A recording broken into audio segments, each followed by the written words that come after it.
Good morning students. 11वीं वाले बच्चे, सिद्धि हिंदी विद्यालय की इस ऑनलाइन क्लासेस में आपका हार्दिक स्वागत है। अब बच्चों, यहाँ पे हमारे जो अभ्यास के प्रश्न हैं वो हमारे अभ्यास के प्रश्न हो चुके हैं। इसके साथ साथ यहाँ पे हमारे ये जो इसके अतिरिक्त के जो आपके प्रश्न हैं पाठ के आसपास, उसमें से भी करीबन 1 से लेकर 5 तक के हमारे प्रश्न हो गए हैं। अब यहाँ पे जो छठा प्रश्न है, सबसे पहले मैं आपको बता दूं, जो रचना एवं पाठ के आसपास के प्रश्न आपको नहीं लिखने हैं, लेकिन जो अभ्यास पाठ के साथ के प्रश्न हैं 1 से लेकर 6 तक के प्रश्न आपको लिखने हैं, ठीक है।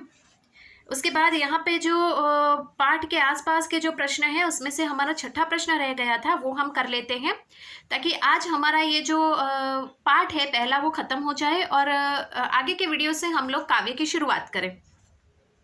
छठा प्रश्न ध्यान से सुनिएगा, आपकी किताब में ध्यान से देखिएगा। इसलिए नहीं कि आलोपी दिन ने क्यों यह कर्म किया, बल्कि इसलिए कि वह कानून के पंजे में कैसे आए। ऐसे मनुष्य जिसके पास असाध्य साधन करने वाला धन और अनन्य वाचलता हो, वह क्यों कानून के पंजे में आए। प्रत्येक मनुष्य उससे सहानुभूति प्रकट करता था। अपने आसपास आलोपी दिन जैसे व्यक्तित्व को देखकर आपकी क्या प्रतिक्रियाएं होगी, उपयुक्त टिप्पणी को ध्यान में रखते हुए लिखिए। तो हमें जो कहानी में आलोपी दिन भ्रष्ट है उसके बारे में बताया है, तो जिस प्रकार से कहानी में आलोपी दिन है उस प्रकार से अगर हमारे इर्द गिर्द आसपास ऐसे कोई इंसान है तो हमारे ऊपर क्या उसका असर पड़ेगा, अर्थात हमारी प्रतिक्रिया कौन सी होगी उसके बारे में हमें बताना है। तो हम उसमें क्या लिखेंगे, हमारे देश की मुख्य समस्या में से एक समस्या भ्रष्टाचार की है। बच्चों, ये पाठ जब हम पढ़ रहे थे तभी मैंने आपको बताया था कि भ्रष्टाचार की समस्या तो बहुत फैली हुई है, उसकी जड़ें काफ़ी मजबूत हो चुकी हैं। और ये भ्रष्टाचार फैलाया किसने, ये भ्रष्टाचार बढ़ाया किसने, हमने बढ़ाया, ठीक है। अब हमने जो काम किया है, इंसान ने जो काम किया है, हमें भ्रष्टाचार को मिटाना है, निकालना है, तो थोड़ा मुश्किल काम तो है ही, क्योंकि इंसान ने भ्रष्टाचार को इतना बढ़ावा दिया है जिसकी जड़ें आज इसकी इतनी मजबूत हो चुकी है कि उसको निकालने में हमें ही परेशानी हो रही है। अब समझ में आ रहा है भ्रष्टाचार के कारण कितना नुकसान हो रहा है। तो यहाँ पे सबसे पहले तो हम पाठ के भीतर जवाब में क्या लिखेंगे कि हमारे देश की मुख्य समस्या ही सभी समस्याओं में से एक समस्या भ्रष्टाचार है। जिसे आलोपी दिन जैसे धनवान और शक्तिशाली अपने लाभ के लिए अनैतिक और गैर कानूनी रूप से धंधे को फैला रहे हैं, इसका खामियाजा पूरा समाज भुगतता है।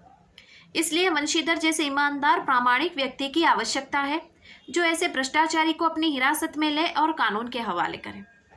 तो हमारे पहले ऐसा लिखना है बच्चों जवाब में, हमारे समाज में बहुत सारी समस्याओं में से एक समस्या, बुरी समस्या भ्रष्टाचार है। पंडित आलोपी जैसे इंसान जो धनवान और शक्तिशाली होने के साथ साथ उसका फायदा उठाकर, लाभ उठाकर समाज में गैर कानूनी रूप से अपना धंधा व्यापार करते हैं, ऐसे लोग ही भ्रष्टाचार फैलाते हैं और उनका खामियाजा यानी भुगतान किसको करना पड़ता है, समाज को। इसलिए वंशीधर जैसे ईमानदार और कर्तव्यनिष्ठ इंसान की हमें बहुत ज़रूरत है जो ऐसे भ्रष्ट इंसानों को पकड़े और कानून के हवाले करें, ऐसा हमें जवाब में लिखना है। इसके अतिरिक्त अगर कोई ऐसे प्रश्न हो कि जो पूछे जाए तो उसमें हो सकता है कि यहाँ पे जब हम मुहावरे, लोकोक्तियाँ यानी कि कहावतों की बात करेंगे और उसके व्याकरण में चर्चा करेंगे तब उसको हम लेंगे। लेकिन हाँ, ये प्रश्न हो सकता है कि नमक का दारोगा कहानी के शीर्षक की सार्थकता स्पष्ट कीजिए। ये प्रश्न परीक्षा में सविस्तार में आ सकता है, तो उसमें आपको लिखना है, शीर्षक किसी भी रचना का प्रवेश द्वार माना जाता है। शीर्षक जितना आकर्षक होगा उतना ही पाठक रचना को पढ़ने के लिए आकर्षित होगा। सबसे पहले तो मैं आपको ये बोल दूं कि ये जो प्रश्न मैं आपको बता रही हूँ, नमक का दारोगा कहानी के शीर्षक की सार्थकता स्पष्ट कीजिए, आपको अपनी कॉपी में लिखना है। क्यों? क्योंकि ये प्रश्न परीक्षा में पूछा जाए ऐसा प्रश्न है, पूछा जाए ऐसा प्रश्न है, संभावना है, मैं ये नहीं कह रही हूँ कि पूछा ही जाएगा। समझ में आया? तो नमक का दारोगा कहानी का शीर्षक स्पष्ट कीजिए, उसमें आपको लिखना है, शीर्षक किसी भी कहानी का प्रवेश द्वार होता है। शीर्षक जितना आकर्षक होता है पाठक रचना को पढ़ने के लिए उतना ही उत्सुक रहता है। इसलिए लेखक रचना का शीर्षक विचार पूर्वक और सावधानी से तय करता है। शीर्षक नायक नायिका के नाम पर हो सकता है, कभी कभी शीर्षक घटना प्रधान या प्रतीकात्मक हो सकता है। यहाँ कहानी का शीर्षक नमक का दारोगा घटना प्रधान है, क्योंकि कहानी में वंशीधर द्वारा आरोपी दिन के नमक की गाड़ियों को पकड़ने की घटना से जुड़ा है। साथ ही कहानी का नायक मुंशी वंशीधर नमक के दारोगा के पद पर कार्यरत है, इसलिए घटना और व्यवसाय केंद्र में नमक का दारोगा है। ठीक है, जो मैं बोल रही हूँ ना वो आपको लिखना है। कहानी का संपूर्ण घटनाएं शीर्षक से जुड़ी हुई है। कहानी का आरंभ ही नमक विभाग से होता है, जिसमें सभी अधिकारी बनना चाहते हैं, जिसमें ऊपरी आमदनी अधिक है। वंशीधर को नमक दारोगा की नौकरी मिल जाती है। ईमानदारी और कर्तव्य निष्ठा से वंशीधर आरोपी दिन की नमक की गाड़ियों को पकड़ लेते हैं, परंतु धन के बल पर आरोपी दिन कोर्ट से रिहा हो जाते हैं। वंशीधर की नौकरी चली जाती है, परंतु ईमानदारी और कर्तव्य निष्ठा से प्रभावित होकर पंडित आरोपी दिन अपनी व्यक्तिगत जायदाद का मुंशी वंशीधर को मैनेजर बना देता है। वंशीधर उससे स्वीकार कर लेता है। इस प्रकार कहानी की संपूर्ण घटनाएं नमक का दारोगा से जुड़ी हुई है, इसलिए मुंशी प्रेमचंद ने कहानी का शीर्षक नमक का दारोगा उचित ही रखा है, जो सार्थक है। ऐसा आपको लिखना है। विस्तार सविस्तार, इसके लिए मैंने आपको बताया सविस्तार में यह प्रश्न आ सकता है। उसके बाद मुंशी वंशीधर का चरित्र चित्रण कीजिए, ये प्रश्न भी आ सकता है। मुंशी वंशीधर का चरित्र चित्रण, मुंशी वंशीधर। ठीक है, तो यहाँ पे सबसे पहले हमें लिखना है कि मुंशी वंशीधर प्रेमचंद द्वारा रचित कहानी नमक का दारोगा के नायक हैं, मुख्य नायक हैं, जो ईमानदार और कर्तव्यनिष्ठ हैं। मुंशी वंशीधर के पढ़ने लिखने के बाद जब नौकरी की तलाश में निकलते हैं, तब उनके पिताजी उनको समझाते हैं, नौकरी तो ओहदे की और ध्यान मत देना, वो तो पीर का मजार है।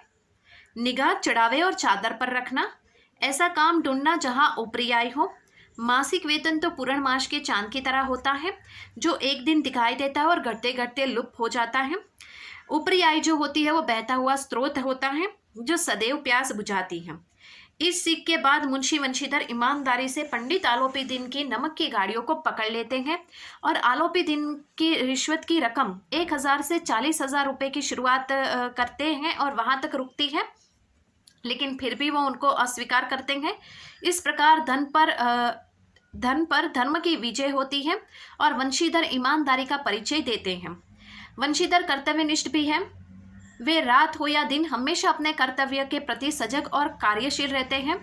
तभी तो रात में खटपट की आवाज़ सुनते ही रात में निकलकर गाड़ियों की तलाशी लेकर नमक की गाड़ियों को पकड़ लेते हैं।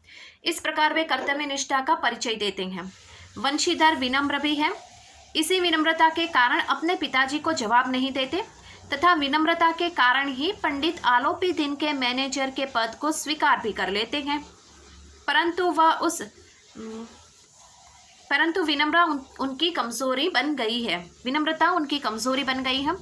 आलोपी दिन के प्रस्ताव को अस्वीकार करना चाहते थे, परंतु वह उसे स्वीकार कर लेते हैं।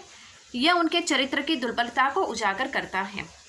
इस प्रकार मुंशी वंशीधर ईमानदार, कर्तव्यनिष्ठ और धर्म का पालन करने वाले विनम्र और साहसी व्यक्ति हैं। ऐसा हमें चरित्र चित्रण में लिखना है। हो सकता है पंडित वंशीधर के अलावा यहाँ पे पंडित आलोपी दिन का चरित्र चित्रण भी पूछा जाए, तो उसमें भी पंडित आलोपी दिन आपको लिखना है। पंडित, जैसे कि प्रश्न है पंडित आलोपी दिन का चरित्र चित्रण पर प्रकाश डालिए, तो उसमें आपको लिखना है पंडित आलोपी दिन यहाँ पे धनवान, पैसे वाले, दातागंज के निवासी है। उनके यहाँ अंग्रेज भी शिकार खेलने के लिए आते हैं। लाखों का कारोबार है, ऐसा कोई नहीं है जो उनका ऋणी ना हो। व्यापार भी लंबा चौड़ा है, 12 महीने उनके सदाव्रत चलता रहता है, पो बाहर रहते हैं। पंडित आलोपी दिन नमक की कालाबाजारी भी करते हैं। उनके धन के बल पर सभी अफसरों को गुलाम बनाकर रखा है। अपने धन के बल पर ही वे कोर्ट के वकीलों को भी खरीद लेते हैं और फिर रिहा हो जाते हैं। वकील धन के कारण ही सत्य को झूठ साबित कर देते हैं और न्यायालय से मुक्ति उनको मिल जाती है। कहानी के अंत में पंडित आलोपी दिन मुंशी वंशीधर की ईमानदारी से प्रभावित होकर अपनी निजी संपत्ति के मैनेजर बना देते हैं मुंशी वंशीधर को, जो उनकी ईमानदारी के सम्मान को उजागर करता है। परंतु कहानी के माध्यम से देखें तो पंडित आलोपी दिन भ्रष्ट, धनी शोषक और अनैतिक चरित्र ही उभर कर सामने आता है। ऐसा आपको पंडित आलोपी दिन के चरित्र चित्रण में लिखना है। तो बच्चों, इसके अतिरिक्त मैंने आपको 3 प्रश्न बताए, पाठ के अतिरिक्त, पाठ के आसपास के छोड़कर भी हमने सभी प्रकार के प्रश्नों की चर्चा की है। तो यहाँ पे मैंने इसके अतिरिक्त 3 प्रश्न आपको बताए। नमक का दारोगा कहानी के शीर्षक की सार्थकता सिद्ध कीजिए, वो भी जवाब बताया मैंने आपको। पंडित आलोपी दिन का चरित्र चित्रण कीजिए, वो भी मैंने बताया। और मुंशी वंशीधर के पात्र का चरित्र चित्रण कीजिए, वो भी जवाब बताया। 3 प्रश्न मैंने आपको बताए जो हो सके कि परीक्षा में पूछे जाए ऐसे प्रश्न हैं। बच्चों, हमारा ये पार्ट जो है नमक का दारोगा यहाँ पे खत्म होता है। आगे वाले लेसन से हम काव्य की शुरुआत करेंगे। ठीक है, तब तक के लिए यहाँ पे रुकते हैं। Thank you.